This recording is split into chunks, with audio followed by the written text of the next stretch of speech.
Hello, I'm Don Wood. Welcome to this part of the Georgia United Methodist. We're glad you've joined us today. We have with us as our special guest Joel Willis, who is, well, former chair of the Administrative Council, member of the Building Committee, and lay leader now for Wesley United Methodist Church at Frederica. That's exciting because this is a church with a new history, isn't it? Oh, yes. It's history of only 3 years old.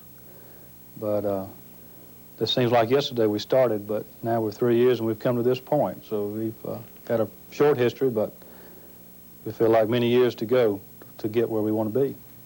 What's it like to be part of that exciting development of a new church, from being in somebody else's building through building your own to then moving on in ministry? Well, I think you said the correct term, Don, when you said exciting. That's what it is.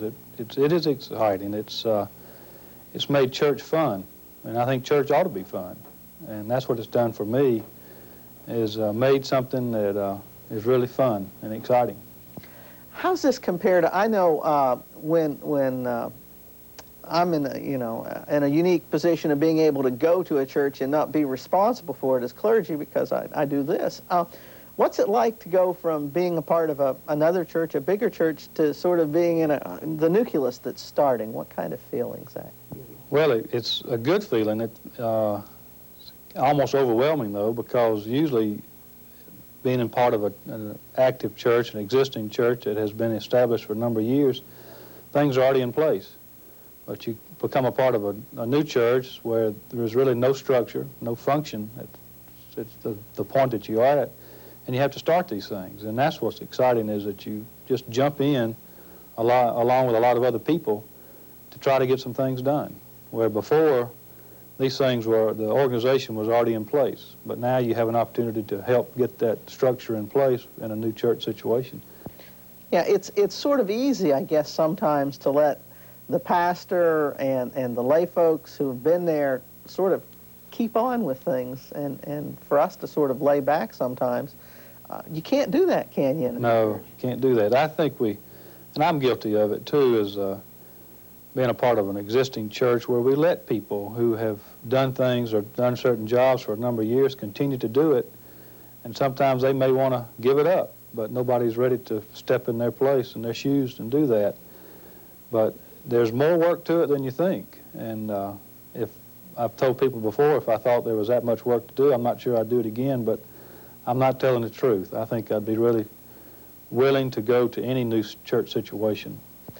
How do you think this has sort of shaped your faith? How do you think it's sort of changed you? Well, it's changed me a lot, I think. I've just kind of sitting on the sidelines before, and I was a member of the administrative board or maybe chairman of a particular committee, but I think really I was just going through the motions. But what this church has done for me is I really feel like it's given me an opportunity to really serve. And because there was nobody, I think somebody would have stepped forward and done it, but I was in a position at the right time, at the right place, and was asked to serve in particular areas, and I accepted it.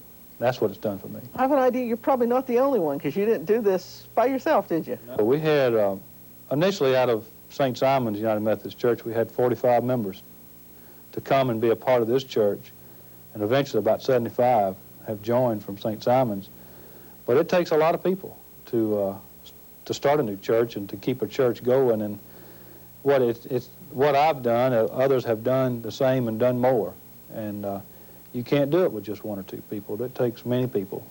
It has a multiplying effect, doesn't it? I mean, not only did you core of folks come, but other folks joined you, didn't they? Other people joined us from other denominations. A lot of people have joined us that were not a part of a church anywhere, and we have a good number of people who had become inactive in their particular church, and this gave them an opportunity to start over, to have a new leash on life, really, when it comes to part of being of a church. Where to from here?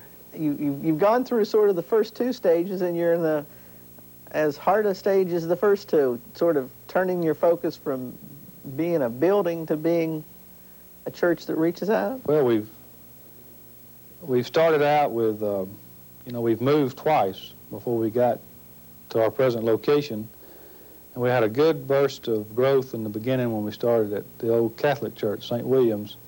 Then we moved to Epworth, and we're grateful for Epworth because of the facilities that we were able to use and rent there. But now when we came out to this building, we've had another spurt of growth. But now we need to move to the future, and of course we've got to pay for this. And we all knew what it was going to cost when we started, but there's so much more to do. Now that we've got our own facility, we can do some fine-tune our programming. We're adding programming. Each year we're adding more and more programming, and Reverend Culpepper's got many more plans along with the different committees in the church to add more ministry so we can better serve, the people on this island. Sounds exciting. Tell me about your dreams for you and Wesley Church.